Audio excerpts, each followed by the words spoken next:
Hey, what's going on, everybody? It's Fabs here for Sports Illustrated Fantasy, and we are at that time of the week again. That's right.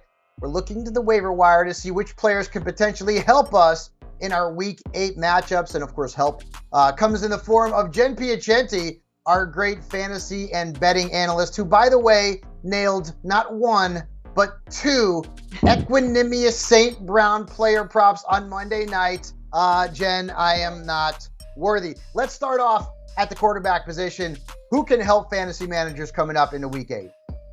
If you don't have Patrick Mahomes or Justin Herbert this week, look at Daniel Jones. Believe it or not, Daniel Jones finished as the QB2 this week, and he's now the QB9 on the season. Jones has the second most rushing yards among quarterbacks after Lamar Jackson and 3 rushing touchdowns. Last Sunday, he threw for 202 yards and a score, and he added another 107 and a touchdown with his legs. This week, he's got Seattle, and they've given up the 11th most points to opposing quarterbacks, including the 5th most rushing yards and 2 touchdowns to the position. We know how soft that Seattle run defense can be, so this feels like a really good spot for Daniel Jones, who's available on a lot of waiver wires.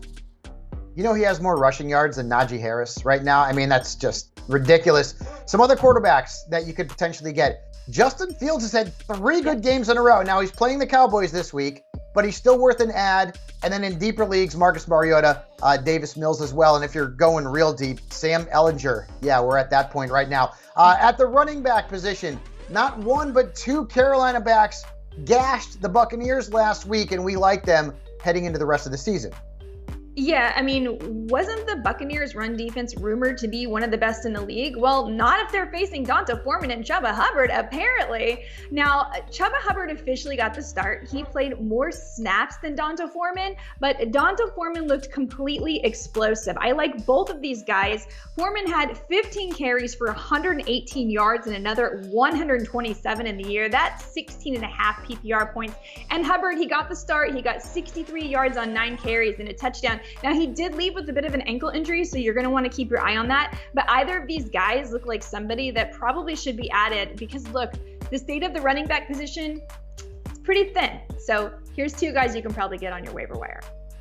If you're in some non-competitive leagues, Gus Edwards could be floating around out there. Maybe Michael Carter got dropped. The Chiefs have a bye this week, but Isaiah Pacheco got the start for Kansas City in Week 7. Moving on to the wide receiver position, and the Giants are somehow 6-1, and they really don't have a true number 1 wide receiver, but there is a player who is starting to pop on that roster. Yeah, pretty sure that wide receiver is about to become Wan'Dale Robinson. He played 70% of the snaps this week. Now, we know he's been easing back in due to injury, but he led the team in targets and catches on Sunday. He's now put up 2 11 or more point PPR games in a row. And look, if we're believing in Daniel Jones, we should probably believe in Wan'Dale Robinson too. As you said, he's a talented rookie with the opportunity to become the wide receiver 1. Isaiah McKenzie, Paris Campbell, who had a big game last week, and Nico Collins also worth a look. Now let's go to the tight end position.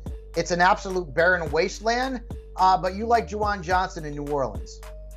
Yeah, I mean, we always talk about Taysom Hill, right? Taysom Hill is the New Orleans tight end that we're always talking about rostering, but the pass-catching tight end is actually Juwan Johnson. He had 5 targets and 2 touchdowns in a wild Thursday night football game, so I'm not saying to chase the points, but I am saying his 182 routes are the 4th most among tight ends, and he's only blocking 8% of the time.